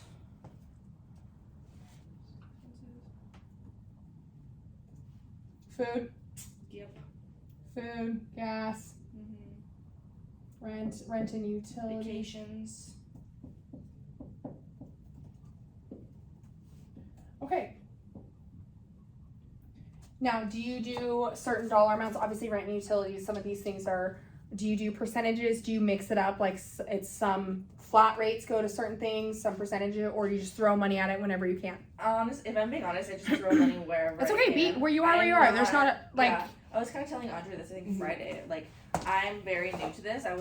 Been here for like a little over a month now. Yeah. So like trying to budget everything now that I'm in this building has been not tricky, but it's like showing me how to like what I need to do. This is when it's due. This is how much I can save, or like how much is going toward taxes. Like yeah, taxes is another one. Yeah, that's right. So I created what I call a budget pie. So we're gonna break this down. When you own a business, right? So you're gonna see a lot of similar things. The reason I ask you if you guys do this, is because if you're in the habit of doing this in your personal life, it's gonna make it a lot easier to do in your business.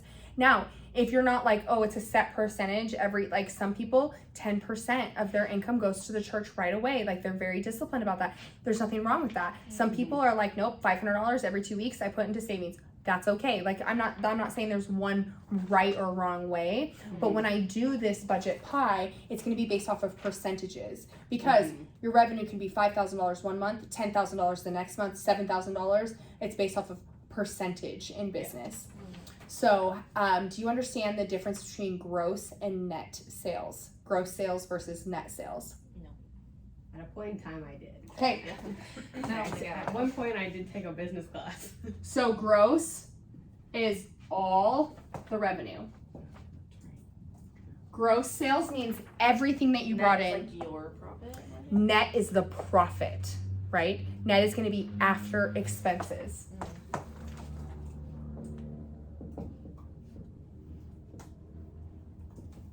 And it's important to know this when we go into understanding how much profit you make in your business. The reason I say that is because some people are like, oh, hey, I want to make $100,000. Now, transacting $100,000 in credit card sales is not making $100,000. Let me be very clear. That is not profiting $100,000, because you have rent, you have product, you have taxes, you have everything. That is a gross sale, would be everything. Yeah. A profit, a net profit or net sales are going to be after all of your expenses, what money is left to pay basically you. Does that make sense? Yeah. Okay. It's good to know that. Okay. So the first part of, like, let's say here, let's do a salon and spa. The first and foremost, like, expense that's a non-negotiable is what? Rent. So we call this facility cost. So this is going to be stuff like your rent. This is going to be utilities. But here, everything's included in your rent cost. So typically, average in business, you want your facility costs to be between 10 and 15%. Okay? So that means if you're paying $1,000 a month in rent, what does your monthly sales have to be in alignment with having a 10% facility cost?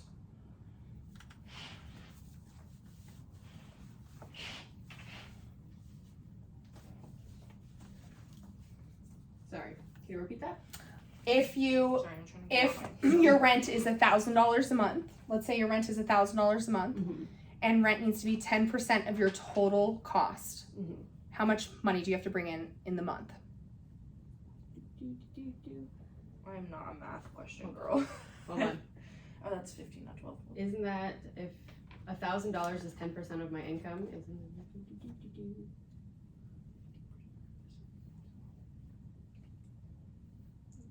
10,000, right? 10,000. Right, math. So to be on track with the average, right? Let's say on the low end, if your rent is $1,000 a month, you need to be generating $10,000 a month for this to be, or this is going to start to skew. Okay. It's gonna get, This big part is going to be our profit, but we'll talk about that. yeah. So the facility cost, like if you're only doing 5,000, guess what? This facility cost jumps up significantly, Yeah. right? And then it starts to take out of your profit. It's good to know this because you know you're going to be able to be like, this is where I'm at.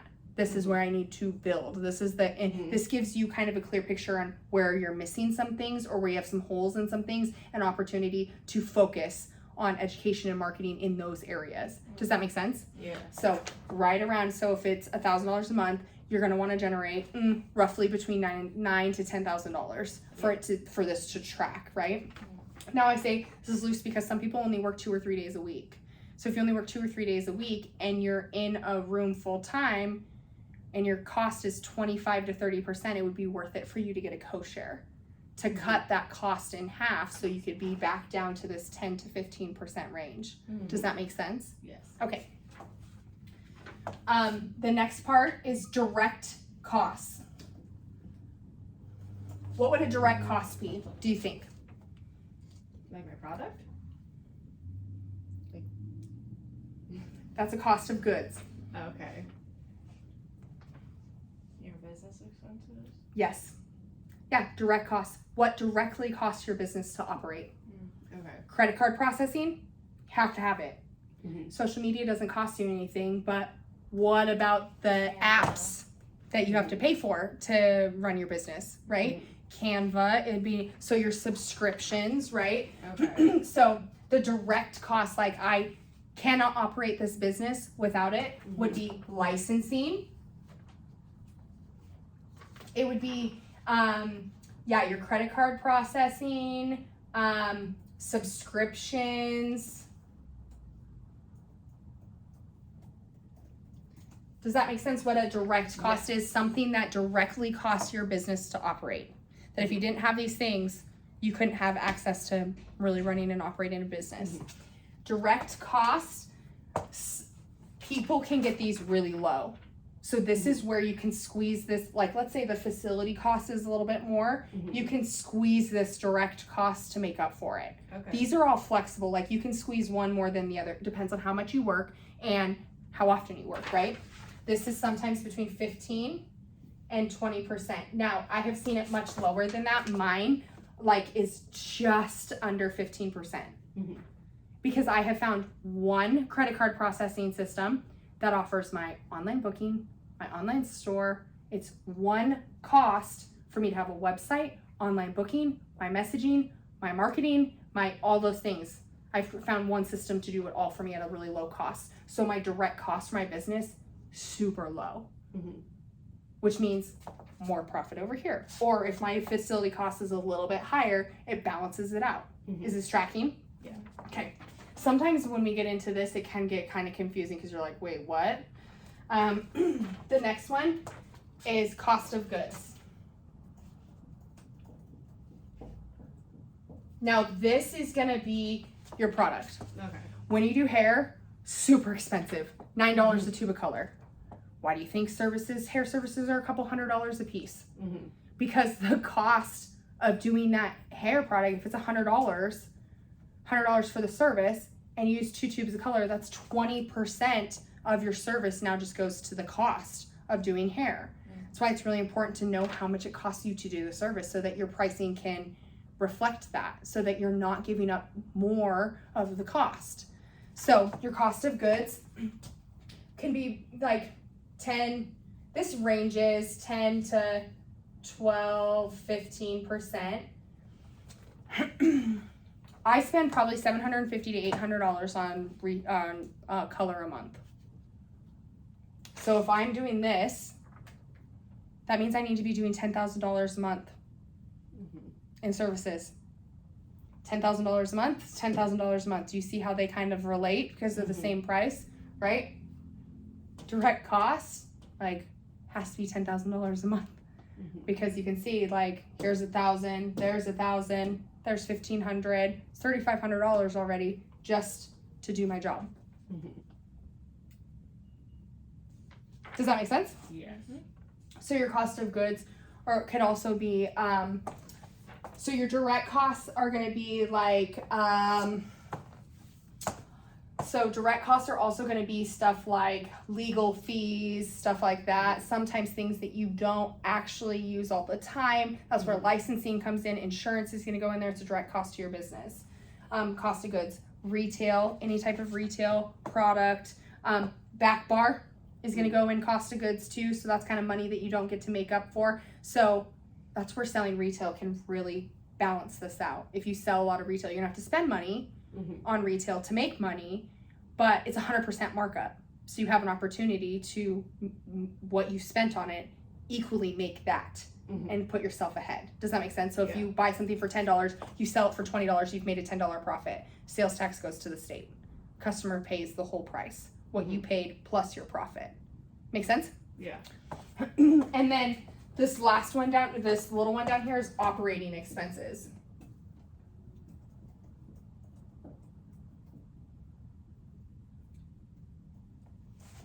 And this is, I think it's 15.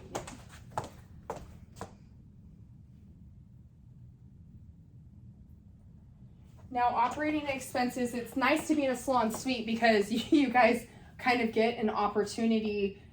We eat a lot of these operating expenses. This would be like Wi-Fi, laundry, coffee, water, tea, like things that allow you to operate your business that aren't a good that you purchase, right? Promotional stuff.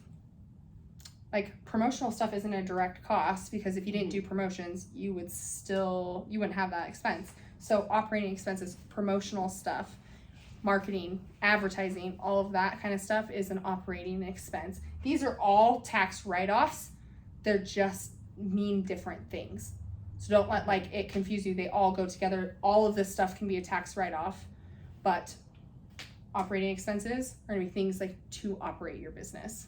Direct costs are going to be things that you have to spend your money on to stay in business, to make sure your business can be open. Do you understand the difference? Yes. Okay. And then the last part, profit.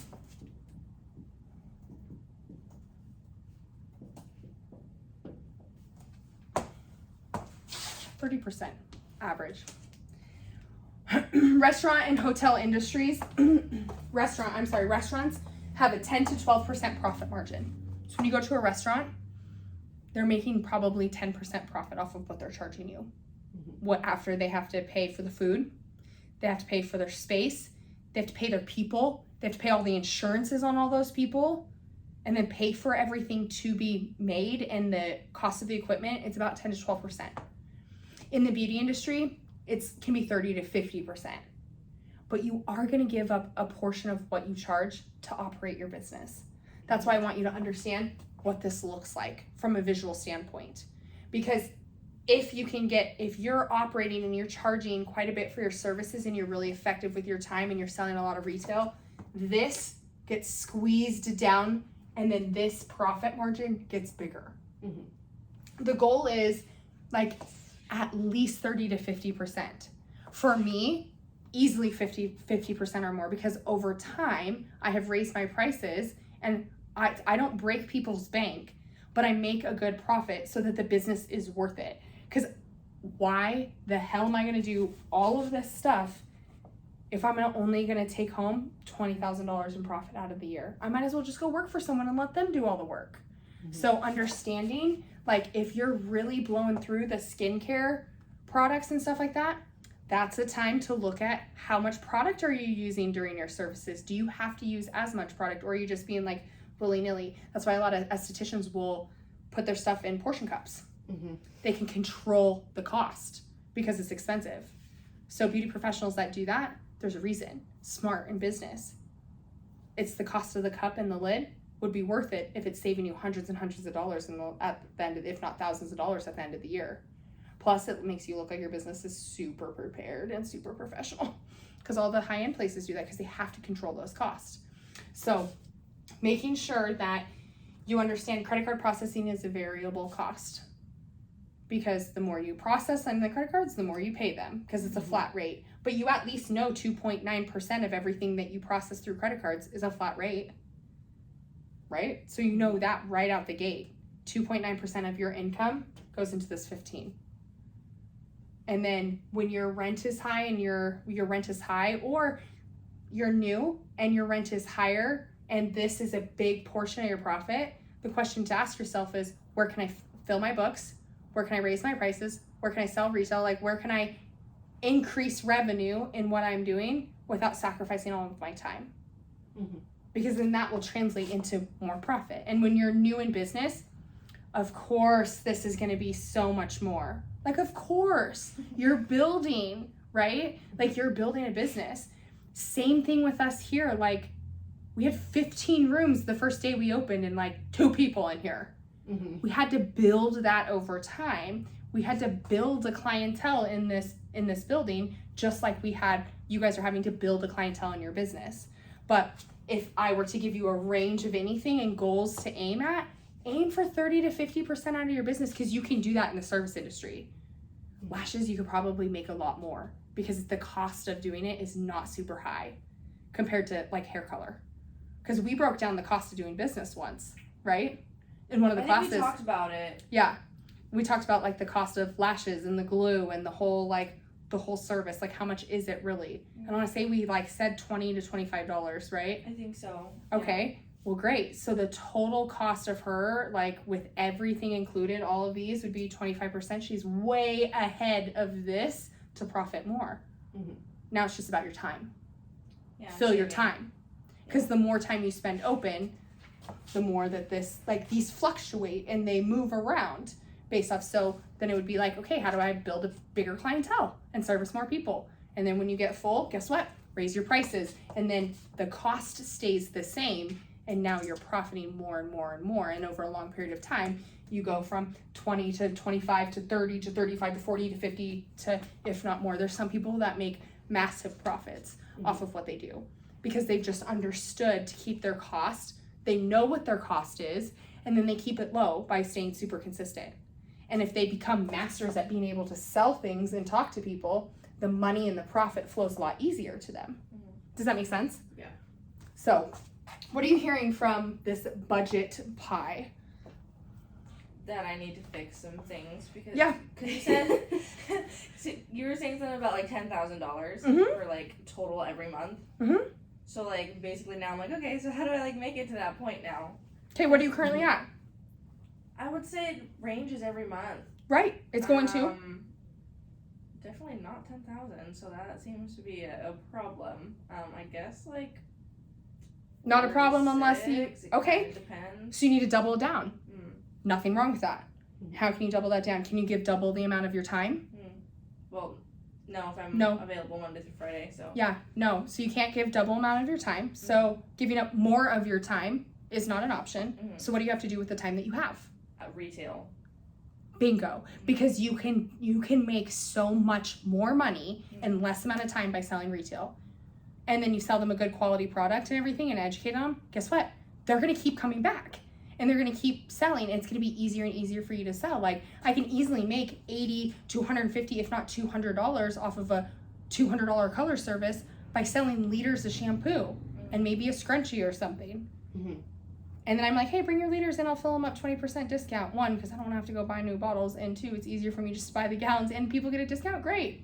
So guess what? Then they're like, oh, I just go get my shampoo filled with Lacey and I get a discount. You're really saving me like the time, the energy, the $18 in shipping costs, and all I have to do is just get gallons and just pump while they're in there. Perfect. I made the sale easy for them. So they just keep coming back. And so it's worth it, right? For me to give them $8 to $16 off their $80 shampoo. Like, I still make a decent profit off of that. And then I'm not having to go out and actually, the gallon of shampoo is $51. I can fill like 5 or 6 of those liters up with those at $70 something a pair. I would say that I only have to sell one of those to make now the cost of it plus a profit back. So you see how much profit I make off the retail by just being smart with it. So yeah, where can you sell retail? And then with your time, with lashes, you can't almost do lashes faster because then you sacrifice the quality of the work. But I would not focus on the pricing. I would focus on your time. So get really good at selling retail while you have your clients in there, or just at least starting the conversation. And then 2, fill your time. Because then when your time is filled and you don't have any other time to get people in, or you have a wait list, raise your prices. So now I wouldn't say squeezing, but now we're taking advantage of opportunities to grow your business and get more money in 3 different ways without it being like a financial burden on the client. We're just giving them what they want, providing a good service, and we get to make more money. So you are where you are. And in a month, if you're doing that in a month, that's fantastic. There's a lot of people that don't. There's a lot of people that don't pay attention to the money and the budgeting and how much money it costs them. I just want to give you guys a visual so that it can get you in check of like, oh, I'm wasting a lot of color. Oh, I'm wasting a lot of lashes. Or I buy gloves and they're $25 a box. Or I just buy in bulk. I buy 6 to 12 and me and Ruthie split it. It's a couple $100 and we both split it. We both win, and it comes down to like $13 a box. So I'm saving 50% each time I buy just because I decided to buy 12 instead of 6. Worth it to me, right? Yeah. Same thing with foil, or the gloves are a big one. The gloves are a big one. I will sometimes buy 2 or 3 or 4 cases because I'm like, no, I'm not spending $25 for a box of gloves or $25 for a thing of foils. That's just going to go in the garbage. Both those things are just things that go in the garbage. I want to get those at the lowest cost. I'm very particular about making sure I have black gloves, which are the most expensive. So I buy them in bulk to get them at the lowest price. I just ask another beauty professional if they want to go in. And of course, guess what? I've made it easy for them. So what happens? They say yes. I've just learned how to be a master seller, how to sell powerfully. I understand my numbers, so it allows me to be better in my business.